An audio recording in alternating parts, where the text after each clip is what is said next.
வணக்கம்.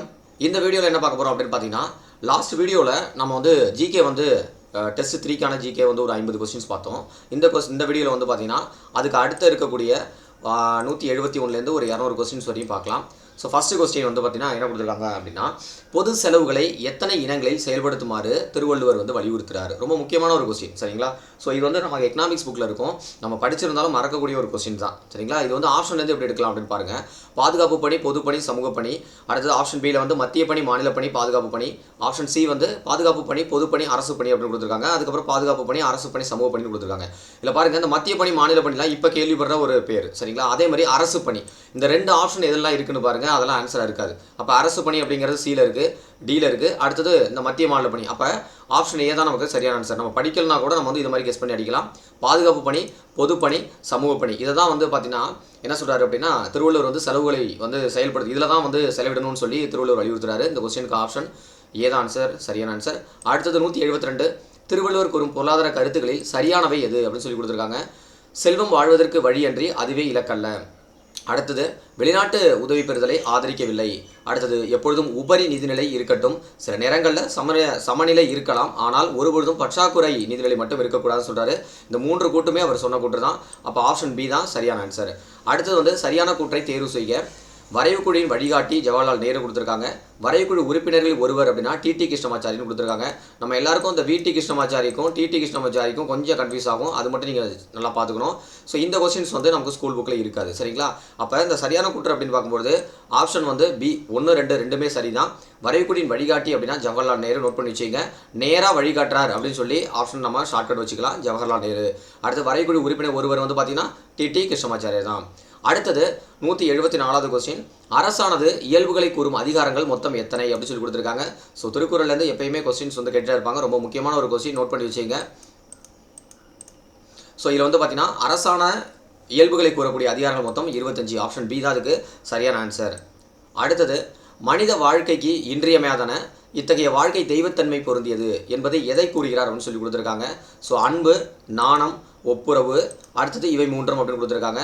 ஸோ இவை 3மே வந்து பார்த்தீங்கன்னா ஆன்சர் கரெக்ட் தான். இவை 3மே தான் மனித வாழ்க்கைக்கு ரொம்ப முக்கியமானதுன்னு சொல்லி தெய்வத்தன்மை பொருந்தியதுன்னு சொல்லி திருவள்ளுவர் சொல்கிறாரு. ஓகேவா? இதுவரை நமக்கு பொருளாதார ரீதியான கொஸ்டின்ஸ் வந்தது. அடுத்தது வந்து பார்த்தீங்கன்னா கரண்ட் அஃபேர்ஸ் கொஸ்டின் இருக்குது, ரொம்ப முக்கியமானது. கரண்ட் அஃபேர்ஸ் கொஸ்டின் ஒரு 5 கொஸ்டின் இருக்குது, 5 கொஸ்டின் நல்லா பார்த்துங்க. ஃபர்ஸ்ட் கொஸ்டின் 176, பசுமை பெண் திட்டம் பற்றி கூற்றுகளில் சரி அல்லாதவை. நல்லா பாருங்கள், சரியானது கேட்கல, சரி அல்லாதவைன்னு கேட்டிருக்காங்க. அப்போ என்ன மீனிங் அப்படின்னா தவறானதை தேர்வு செய்க அப்படிங்கிறது தான். இந்த மாதிரியும் வந்து பார்த்தீங்கன்னா கொஸ்டின் சூஸ் பண்ணியிருப்பாங்க. கூற்று 1 வந்து பார்த்தீங்கன்னா தொடங்கப்பட்ட ஆண்டு அப்படின்னு சொல்லி கொடுத்துருக்காங்க. செப்டம்பர் 5, 2022 அப்படின்னு கொடுத்துருக்காங்க. இது சரியான கூற்று. நோக்கம் வந்து பார்த்தீங்கன்னா 6 முதல் 12 வகுப்பு வரை அரசில் வரை உள்ள அரசு மற்றும் அரசு உதவி பெறும் பள்ளிகளில் படிக்கக்கூடிய அனைத்து மாணவிகளுக்கும் மாதம் ரூபாய் 1000 வழங்குதல் அப்படின்னு கொடுத்துருக்காங்க.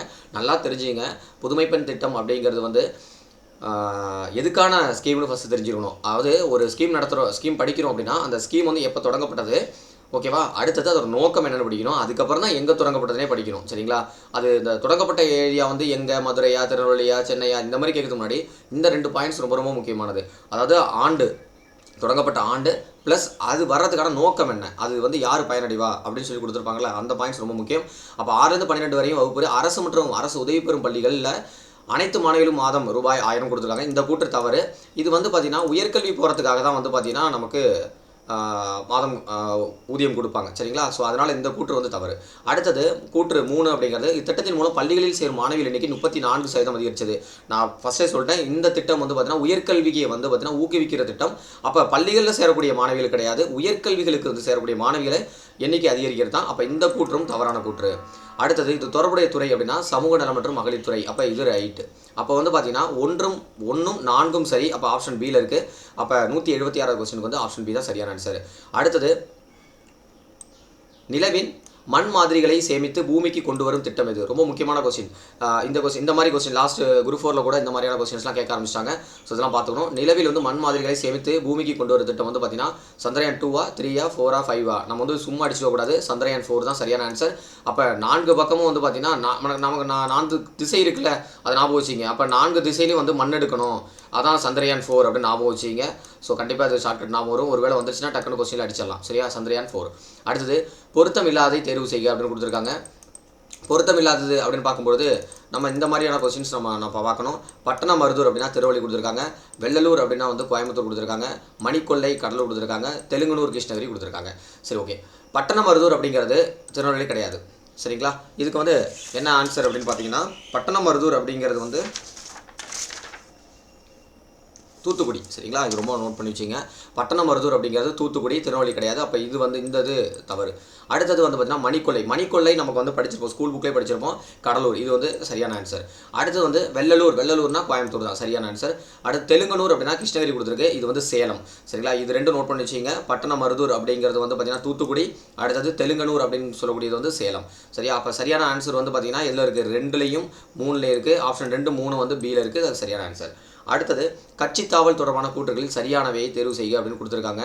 ஸோ வந்து கூற்று 1ல் என்ன கொடுத்துருக்காங்க அப்படின்னா அட்டவணை 10ல் குறிப்பிடப்பட்டிருக்கு. அடுத்தது 52ஆம் சட்டத்திட்டம் 1985. இது ரெண்டுமே கூற்றுமே சரி, அதெல்லாம் நம்ம ஆல்ரெடி படிச்சுக்கிட்டே வந்தது தான். தகுதி நீக்கம் தொடர்பான சபாநாயகரின் முடிவு நீதித்துறை மறு ஆய்வு செய்ய முடியும் அப்படின்னா கண்டிப்பாக பண்ண முடியும். சரிங்களா? அப்போ தகுதி நீக்கம் பண்ணுறதுலாம் யார் அப்படிங்கிறது தெரிஞ்சு வச்சுக்கணும். அப்போ சபாநாயகர் தான் பண்ண முடியும். அதை வந்து பார்த்தீங்கன்னா மறுசீராய்வு பண்ண முடியுமா, ஆய்வு பண்ண முடியுமா? கண்டிப்பாக பண்ண முடியும். அப்போ இந்த கூற்றும் சரிதான். அடுத்தது சபாநாயகர் கட்சித்தாவல் பற்றி வழக்கை 14 நாட்களுக்குள் முடிவு செய்ய வேண்டும் அப்படின்னு கொடுத்துருக்காங்க. ஸோ இந்த ஒரு நம்பர் தான் தப்பு. இது வந்து கரண்ட் அஃபேர்ஸில் நமக்கு என்ன கொடுத்துருக்காங்க அப்படின்னா கால வரையறையற்றது அப்படின்னு கொடுத்துருக்காங்க. ஆனால் ஒரு புத்தகத்தில் என்ன கொடுத்துருக்காங்க அப்படின்னா 30 days அப்படின்னு கொடுத்துருக்காங்க. ஸோ இப்போக்கி நீங்கள் வந்து என்ன ஞாபகம் வச்சிங்க அப்படின்னா கால வரையறையற்றது அப்படின்னு ஞாபகம் வச்சு இந்த கரண்ட் அஃபேர்ஸ் ரிலேட்டடாக பார்க்கும்போது, அடுத்தது சூரியனின் வெளிப்புற அடுக்களில் ஆய்வு செய்வதற்காக இஸ்ரோவால் என்ன விண்கலம் அனுப்பப்பட்டாங்க அப்படிங்கிறது ரொம்ப முக்கியம். ஆதித்யா L1 அப்படிங்கிறது விண்கலம் அனுப்பப்பட்ட ஆண்டு தான் ரொம்ப முக்கியம். So September 2, 2023 அனுப்பியிருப்பாங்க. ஸோ வந்து சூரியனின் வெளிப்புற அடுக்களை ஆய்வு செய்வதற்காக இஸ்ரோவால் அனுப்பப்பட்டது என்னென்னு கேட்டால் ஆதித்யா L1 அப்படிங்கிறது. அது வந்து செப்டம்பர் 2, 2023 பண்ணியிருப்பாங்க. ஓகே, இதுவரை கரண்ட் அஃபேர்ஸ் முடிஞ்சு. அதுக்கப்புறம் ஹிஸ்ட்ரியில் இருக்கக்கூடிய கொஸ்டின் பார்க்கலாம். 181வது கொஸ்டின், சரியான கூற்றை தேர்வு செய்க அப்படின்னு கொடுத்துருக்காங்க. பீகாரையும் வங்கத்தையும் கைப்பற்றுவதற்கு ஆப்கானிஸ்தானில் இருந்து வந்த முகமதுக்கு பின் பக்தியார் கில்ஜி என்ற ஆப்கானிய தளபதி குத்புதீன் ஐபருக்கு உதவினார். இந்த கூற்றை படிக்கும்போது சரியாக இருக்கிற மாதிரியே தெரியும். ஆனால் இதில் ஒரே ஒரு ட்விஸ்ட் என்ன இருக்குன்னா ஆப்கானிய தளபதி கிடையாது, துருக்கிய தளபதி. பாருங்கள், கொஸ்டின்ஸ் வந்து எந்த அளவுக்கு வந்து பார்த்தீங்கன்னா நுணுக்கமாக படிக்கணும் அப்படிங்கிறத இந்த மாதிரி கொஸ்டின்லேருந்து தெரிஞ்சு வச்சுக்கணும். ஸோ அப்போ இந்த கூற்று தவறான கூற்று. அடுத்தது குத்புதீன் ஐபக் வந்து 1210 வந்து பார்த்தீங்கன்னா 1210 லாகூரில் சவுகான் அப்படின்னு சொல்லக்கூடிய குதிரையில் வந்து போலோ விளையாட்டில் விளையாடும்போது கீழே விழுந்து இறந்துட்டார். நான் சொல்லிடுறேன் கிளாஸ்லேயே. ஸோ லாகூரில் இறந்துருப்பார். சரிங்களா? சரி, ஓகே. அப்போ இந்த கூற்று வந்து சரியான கூற்று. அடுத்தது இவர் வந்து புத்திசாலி மற்றும் நேர்மையான நிர்வாகி என்று பெயர் எடுத்தவர். ஆமாம், இவர் வந்து புத்திசாலி. இது மட்டும் இல்லாமல் லாக் பக்ஷா அப்படின்னு சொல்லுவாங்க, அது பழைய புக்கில் இருக்கும். ஸோ இப்போக்கி புது புக்கில் இல்லை. ஸோ சரியான கூற்றை தேர்வு செய்ய அப்படின்னா 2, 3 தான் சரி. 2, 3 ஆப்ஷன் பியில் இருக்குது. ஓகே, அடுத்தது 182வது கொஸ்டின், கால வரிசைப்படுத்துக. இந்த கொஸ்டின் நீங்கள் தான் ஆன்சர் பண்ண போகிறீங்க. 182வது கொஸ்டினுக்கு நீங்கள் வந்து கமெண்ட் செக்ஷனில் போடுங்க. முதலாவது தரையின் போர், சோமநாதர் சூறையாடல், இதெல்லாம் வந்து நமக்கு சிலபஸ் கிடையாது. சிலபஸில் இல்லைனாலும் இது வந்து ஒரு சில டைமில் என்ன பண்ணுறாங்க கொஸ்டின்ஸாக கேட்குறாங்க. குரூப் 1க்குலாம் சிலபஸில் உண்டு. ஸோ இதுலேருந்து கொஸ்டின்ஸ் கேட்பாங்க. ஸோ குரூப் 2, குரூப் 4 நம்ம சிலபஸில் இல்லைனாலும் நம்ம வந்து இதுக்கான இயரை நீங்கள் சொல்கிறீங்க. ஸோ பால்பன் ஆட்சி அப்படிங்கிறதும் நீங்கள் சொல்கிறீங்க. சரிங்களா? ரஷ்யா நமக்கு தெரியும், 36 வந்திருப்பாங்க. சரியா? சரி, ஓகே. இதுக்கு வந்து நீங்கள் ஆன்சர் வந்து முதல் தரையின் போர் என்ன அப்படின்னு சொல்லி, அதே மாதிரி சோமநாத படைப்பு என்னன்னு சொல்லி காலவரிசைப்படுத்தி இதில் ஆப்ஷனில் என்ன அப்படின்னு சொல்லி கமெண்ட் பண்ணுங்கள். அடுத்த கொஸ்டின் 183, டெல்லி சுல்தானியர்களின் காலத்தில் கராச்சி என்பது எதன் மீது விதிக்கப்பட்ட வரி அப்படின்னு சொல்கிறாங்க. விவசாய நிலத்தின் மீது விதிக்கப்பட்ட வரி அப்படிங்கிறத நோட் பண்ணி வச்சுங்க. தவறான கூற்றை தேர்வு செய்ய. அடுத்த கொஸ்டின் 184, ரஷ்யா சுல்தான் ஜலாலுதீன் யாகுத் என்ற ஒரு அபிசினிய அடிமை வந்து தனது பணித்துறை தலைவராக இருந்தாங்க. ஓகேவா? வச்சுருந்தாங்க அப்படின்னா கரெக்டு தான், எத்தியோப்பிய அடிமை. ஸோ இதை பற்றி நம்ம சொல்லியிருப்போம். இதனால தான் கோவப்பட்டு வந்து பார்த்தீங்கன்னா அல்தனியா அப்படின்னு சொல்லக்கூடிய ஒருத்தர் வந்து சண்டை போட்டிருப்பார். இதெல்லாம் பார்த்துருப்போம். அப்புறம் வந்து கைது பண்ணியிருப்பாங்க ரஷ்யாவை, ஜலாலுதீன் யாகுத்தை கொண்டு இருப்பாங்க. அதுக்கப்புறம் அவங்க 2 பேருக்குள்ள ஒரு நெருக்கம் உருவாக்கும். திருப்பி வந்து டெல்லி வந்து கைப்பற்றது வருவாங்க. அதுக்கப்புறம் வந்து என்ன பண்ணுவாங்க, இவங்க 2 பேரையும் கொண்டுடுவாங்க. அதெல்லாம் படிச்சோம் நம்ம. சரிங்களா? அடுத்தது இந்த கூற்று சரியான கூற்று. டெல்லியை சுற்றியுள்ள பகுதிகளில் தோவாப்பிலும் நிகழ்ந்த பால்பனின் தாக்குதல் பற்றி பரணி குறிப்பிட்டார். இந்த கூற்றும் சரியான கூற்று. சரிங்களா? அடுத்தது நிலக்குத்தகை பெறப்படும் நிலங்கள் வந்து மப்புருசி என்று அழைக்கப்படுகிறது. இந்த கூற்று தவறான கூற்று. ஸோ நிறைய பேர் இதை வந்து சரின்னு அடிச்சிருவாங்க. இது வந்து பார்த்தீங்கன்னா பால்பன் என்ன பண்ணுவார் அப்படின்னா ஆட்சி பொறுப்பேற்றதுக்கு அப்புறம் நிறைய சிறுத்தம் பண்ணுவார். காடுகள் அழித்து வந்து என்ன பண்ணுவார், விளைநிலங்களை மாற்றுவார். அப்போ புதுசாக படையில் சேர்ந்த ஆப்கானிய வீரர்களுக்கு ப்ளஸ் மற்ற படை வீரர்களுக்கு கொடுக்கப்பட்டக்கூடிய நிலங்கள் தான் மப்புருசி அப்படிங்கிறது. ஸோ இது கொடுத்துருப்பாங்க, இது புக்லேயே கொடுத்துருப்பாங்க, நோட் பண்ணி வச்சுங்க. அப்போ இந்த கொஸ்டின்ஸுக்கு இது தவறானது. இங்கே தவறானதான் தேர்ந்தெடுக்க கேட்டிருக்காங்க. அப்போ பால்பன் நைஃப் முல்க் என்ற பட்டம் சூட்டி கொண்டார் அப்படின்னா கரெக்டு தான். சரிங்களா? ஆப்ஷன் சி தான் இது தவறான கூற்று. அடுத்து 185வது கூற்று கொஸ்டின்ஸ். கூற்றில் என்ன கொடுத்துருக்காங்க, ஒரு மங்கோலியர் உடனான தாக்குதலின் பொழுது பால்பனின் மகன் முகமது கான், இவருக்கு வந்து ரொம்ப பிடிச்ச பையன். சரிங்களா? பால்பனோட மிக பிடிச்ச பையன் அப்படின்னா முகமது கான் கொல்லப்பட்டார். ஆமாம், கரெக்டு தான். அடுத்தது காரணம் என்ன கொடுத்துருக்காங்க அப்படின்னா, செங்கிஸ்தானின் பேரனுடன் வந்து நல்லுறவை பேணுவதற்காக பால்பன் வந்து சட்லஜ் அப்பால் முன்னேறி வரமாட்டோம் என்று வாக்குறுதி பெற்றார். இந்த கூற்றும் சரியான கூற்று தான்.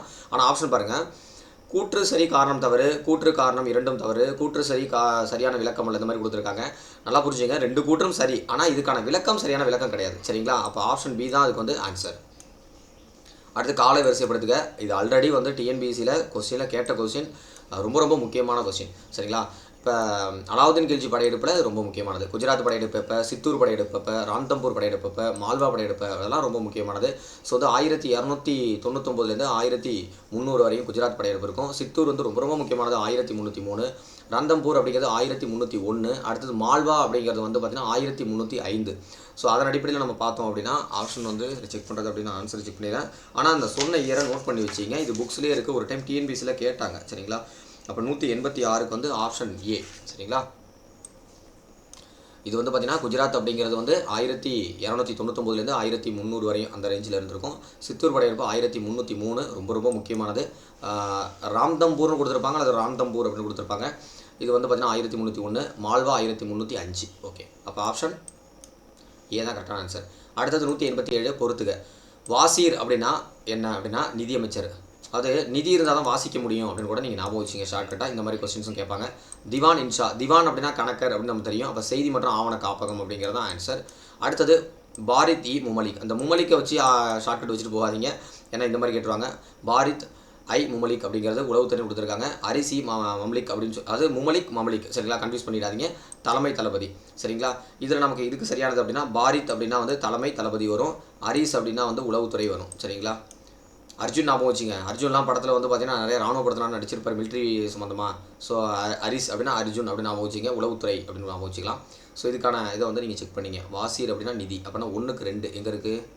இந்த 2 ஆப்ஷனில் இருக்குது. சரி, ஓகே. திவானி இன்ஷா அப்படிங்கிற செய்தி ஆவண காப்பகம். அப்போ 1 இருக்குது, 2லேயுமே இருக்குது. சூப்பர். அடுத்தது பாரித் ஐ முமலிக் அப்படின்றது தலைமை தளபதினு சொன்னா, அப்போனா வந்து 3 எங்கே இருக்குது? அப்போ இதுதான் கரெக்டான ஆன்சர்.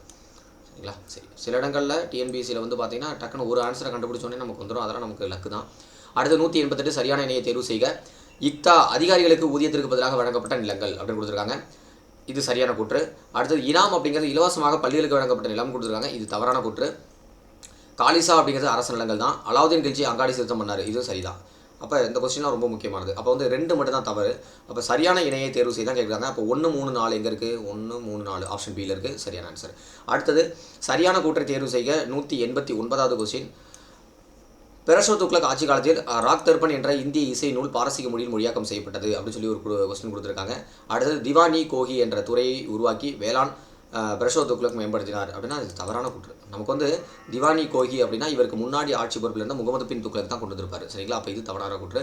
அலாவுதீன் கில்ஜி நில வரி வசூல் ஒழுங்குபடுத்தினார். ஆமாம், பண்ணார். இது பின்னாடி வந்து பார்த்தீங்கன்னா ஷெர்ஷா பண்ணியிருப்பார், அக்பர் பண்ணியிருப்பார். இதெல்லாம் ஒரு அடி அப்படின்னா இவர் தான், அலாவுதீன் கில்ஜி தான். இவர்கிட்ட தான் ஸ்டார்ட் ஆகுது. அப்போ இதில் நமக்கு சரியான கூற்று அப்படிங்கிறது 1, 3 எங்கே இருக்குது அப்படின்னா ஆப்ஷன் ஏல இருக்குது. ஸோ இதுக்கு சரியான ஆன்சர். அடுத்து வந்து தவறான கூற்றை தேர்வு செய்ய. 190வது கொஸ்டின். மாலிக் கபூர் படையெடுப்பின் போது தமிழ் பிரதேச இஸ்லாமிய பாண்டிய தரப்பில் வந்து அது போராட்டம் பண்ணாங்க அப்படின்னா கண்டிப்பாக சரிதான். மாலிக் கபூர் கனத்த மழை வெள்ளத்தால் சிதம்பரம் திருவரங்கம், சரிங்களா, சிதம்பரம் திருவரங்கம் ஆகிய கோயில்கள் நகரங்களை சூறையாடி விட்டு மதுரையை சூறையாடாமல் திரும்பினார் அப்படின்னு கொடுத்துருக்காங்க. இது தவறான கூற்று. நல்லா பாருங்கள், மேலே உள்ள கூற்றை படித்தாலே இந்த கூற்றை நம்ம தெரிஞ்சுக்கலாம். அப்போ இது தவறான கூற்று. 40 என்ற குழுவை பால்பன் ஒழித்தார். ஆமாம், கட்டாயமாக இது ரொம்ப ரொம்ப முக்கியமானது. படைவீரர்களுக்கு ஊதியம் பணமாக வழங்கிய முதல் சுல்தான் அப்படின்னா அலாவுதீன் கில்ஜி. இந்த மாதிரி ஃபஸ்ட் அப்படின்னு ஒரு இந்த மாதிரி கொஸ்டின்ஸாக கேட்பாங்க. ஸோ தவறான கூற்று வந்து ஆப்ஷன் பி. நோட் பண்ணி வச்சுங்க. அடுத்தது வந்து பார்த்தீங்கன்னா 191வது கொஸ்டின். 1325 சமணத்துறைகளுக்கு அனைத்து அரசு அலுவலருக்கும் பாதுகாப்பு அளிக்க வேண்டும் என ஆணை வெளியிட்டவர் அப்படின்னு கேட்டால் நம்ம வந்து யாரை நோட் பண்ணுவோம் அப்படின்னா பெரஷோ துக்ளக் அடிச்சிருவோம். ஏன்னா அவர் தான் நிறையா கொண்டு வந்திருக்காரு அப்படின்னு கிடையாது. இந்த கொஸ்டின்ஸ் வந்து பாக்ஸ் டேட்டா ரொம்ப முக்கியமானது. ஆப்ஷன் பி முகமது பின் துக்ளக். அவர் நிறையா கொண்டு வந்திருக்கிறாரு. அதில் இது ஒன்று நிறையா ஃபெயிலியர் ஆகிருக்கும். இருந்தாலும் இது வந்து பார்த்தீங்கன்னா பாக்ஸ் டேட்டா இருக்கும். சமணத்துறைகளுக்கு அனைத்து அரசு அலுவலர்களுக்கும் பாதுகாப்பு அளிக்க வேண்டும் அப்படின்னு சொல்லி கொடுத்துருப்பாரு. அடுத்தது தைமூர் படையெடுப்பு கீழ்கண்ட யாருடைய ஆட்சி காலத்தின் போது நடைபெற்றது? 1398. ரொம்ப முக்கியமான வருஷம். ஸோ நோட் பண்ணி வச்சிங்க. இதை வந்து பேஸ் பண்ணி தான் என்ன பண்ணியிருப்பாரு, பின்னாடி பாபர் வந்து என்ன பண்ணியிருப்பாரு, பட்டுப்பாடை வழியாக. ஸோ அவரோட இந்தியாவில் அவரோட கண் இங்கே பஞ்சாபில் வரும். அது காரணம் வந்து இந்த தைமூர் படையெடுப்பு அப்படிலாம் பார்த்தோம். 1.25 வருஷத்துக்கு முன்னாடி பண்ணியிருப்பாங்க அப்படிலாம் படித்தோம். அப்போ இதுக்கான ஆன்சர் வந்து நசுருதீன் முகமது ஷா. அப்போ தைமூர் படையெடுப்பின் போது யாருடைய ஆட்சி காலம் நடைபெறுது அப்படின்னா நசுருதீன் முகமது ஷா. அவர் வந்து என்ன பண்ணிடுவார், இவர் வர்றதை பார்த்துட்டு ஓடிடுவார். ஓகே, அடுத்து 193வது கொஸ்டின். கூற்று. தாதாபாய் நவ்ரோஜி இந்தியாவின் வறுமை குறித்து தனது வாழ்நாள் ஆய்வை மேற்கொண்டார். சரியான கூற்று தான். அடுத்தது காரணம். 1876 ஒரிசா பஞ்சம் ஏற்பட்டது. ஆக்சுவலாக ஒரிசா பஞ்சம் ஏற்பட்டதெல்லாம் கரெக்டு தான். இது 1876 கிடையாது, 1866. 1876 அப்படிங்கிறது சென்னையில் ஏற்பட்ட மிகப்பெரிய பஞ்சம். சரிங்களா? ஓகே, அப்போ இந்த கூற்றில் வந்து பார்த்தீங்கன்னா கூற்று 1 சரி, காரணம் தவறு அப்படின்னு கொடுத்துருக்காங்களா? காரணம் வந்து தவறு தானே, அப்போ ஆப்ஷன் ஏ தான் கரெக்ட். அடுத்தது தேசியத்தின் எழுச்சியின் முக்கியமான காரணங்கள். தேசிய எழுச்சிக்கு முக்கியமான காரணங்கள் என்ன அப்படின்னு கொடுத்துருக்காங்க. 1857 குறித்த நினைவுகள், இனப்பாகுபாடு, பத்திரிகையின் பங்கு, இந்தியாவின் பழம்பெருமை வணங்குதல். இது எல்லாமே சரிதான். சரிங்களா? ஆப்ஷன் ஏ தான் சரியான ஆன்சர். அடுத்தது, நாம் நமது முயற்சியின் விளைவாக இந்தியாவிற்கு சுதந்திரம் பெற்று தருவோம் அல்லது நாம் நமது அடிமைத்தனத்தை காண உயிருடன் இருக்க மாட்டோம் என்ற கூற்றை சொன்னவர் யார்? ரொம்ப முக்கியமான ஒரு கொஸ்டின். இதுக்கான ஆன்சர் நீங்கள் தான் கமெண்ட் செக்ஷனில் போட போகிறீங்க. ஆல்ரெடி 182வது கொஸ்டின் சொல்லியிருக்கேன். அண்ட் 195வது கொஸ்டினும் நீங்கள் ஆன்சர் வந்து கமெண்ட் பண்ணுங்கள். கமெண்ட் பண்ணுங்கள் அப்படின்னு சொல்கிறதுக்கு காரணம் என்னென்னா, நீங்கள் ஃபஸ்ட்டு ஒழுங்காக பார்க்குறீங்களா அப்படிங்கிறதுக்காக தான். சரிங்களா? அடுத்தது 196. ஹரிஜன சேவா சங்கத்தை அமைத்தவர். சரிங்களா? Option B Gandhi. அப்போ நமக்கு தெரியும் பூனா உடன்படிக்கை ட்ரீட்டி சைன் ஆகும் 1932 செப்டம்பர் 24. எரவாடா சிலையில் வந்து காந்தி இருப்பார். எரவாடா சிலை அப்படிங்கிறது பூனா பக்கத்தில் இருக்குது. அதான் பூனா உடன்படிக்கை அப்படின்னு சொல்லுவாங்க. காந்திக்கும் டாக்டர் பி.ஆர். அம்பேத்கர் அவர்களுக்கு நடைபெறக்கூடிய ஒரு உடன்படிக்கை. அதன் பிறகு தான் ஹரிஜனர் சம்பந்தமாக வந்து அவர் ஃபுல்லாக இறங்கியிருப்பார். ஸோ அவங்களுக்கு வந்து கல்வியை கொடுக்கணும், சுத்தம் சுகாதாரம் இந்த மாதிரியான விஷயங்கள்லாம் சொல்லிக் கொடுக்கணும், இந்த மாதிரி நிறையா கொண்டு வந்திருப்பார். சரியா? அப்போ காந்தி.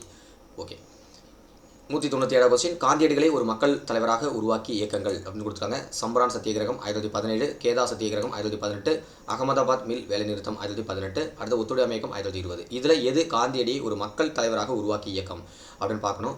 ஸோ நல்லா பார்த்துங்க. ஆப்ஷனில் ஒத்துழையாமை இயக்கம் 4 வரையும் தனியாக கொடுத்துருக்காங்க. நம்ம அதை அடிச்சுட்டு வந்துடக்கூடாது. இது வந்து புக்ஸில் இருக்குது. சரிங்களா? 10th புக்கில் இருக்குது. சம்பரான் சத்தியகிரகம், கேதா சத்தியகிரகம், அகமதாபாத் மில் வேலைநிறுத்தம். இதுதான் காந்தியடிகளை ஒரு மக்கள் தலைவராக உருவாக்கி இயக்கங்கள் அப்படின்னு சொல்லுவாங்க. 1, 2, 3 சரி. ஓகேவா? ஸோ இது வந்து நம்ம எல்லாருமே ஒத்துழையாமை கடிச்சிடும், அது அடிக்கக்கூடாது. அடுத்தது இந்திய தேசிய ராணுவத்தின் பெயர். இது எல்லாருமே தெரியும், ஆசாத் ஹிந்த் பாஜ் அப்படிங்கிறது ஆப்ஷன் ஏ. அடுத்தது ஒரு தேசிய தலைவராக காந்தியின் நற்பெயரை பெரிதும் மேம்படுத்தி இயக்கம் அப்படின்னு கேட்டிங்கன்னா வரிகுடா இயக்கம், ஒத்துழையாமை இயக்கம், சட்ட மறுப்பு இயக்கம் அப்படின்னு கொடுத்துருக்காங்க. ஸோ வரிகுடா இயக்கமும் ஒன்று தான், ஒத்துழையாமை இயக்கம் ஒன்று தான். அப்போ ஆப்ஷன் வந்து ஏ அண்ட் பி தான் வந்து இதுக்கு சரியான ஆன்சர். அடுத்தது பிரிட்டிஷ் நாடாளுமன்ற இந்திய விடுதலை சட்டத்தை இயற்றியது எப்பொழுது? ரொம்ப முக்கியமான ஒரு கொஸ்டின். நம்ம ஆல்ரெடி கிளாஸில் சொல்லிகிட்டே இருக்கதான். 1947 ஜூலை 18. ஸோ வந்து நம்ம 200 கொஸ்டின் முடிச்சிட்டோம். ஸோ இந்த வீடியோ உங்களுக்கு பிடிச்சிருந்தா மறக்காம உங்களோட ஃப்ரெண்ட்ஸ் ஷேர் பண்ணுங்கள். இதில் சில விஷயங்கள் உங்களுக்கு தெரியாமல் கூட இருக்கலாம். ஸோ அதுக்காக தான் ஓரளவு நம்மளால் முடிஞ்ச அளவுக்கு விளக்கம் கொடுத்துருக்கோம். ஸோ உங்களோட ஃப்ரெண்ட்ஸுக்கு ஷேர் பண்ணுங்கள். அதே மாதிரி மறக்காமல் சப்ஸ்கிரைப் பண்ணிங்க. தேங்க்யூ.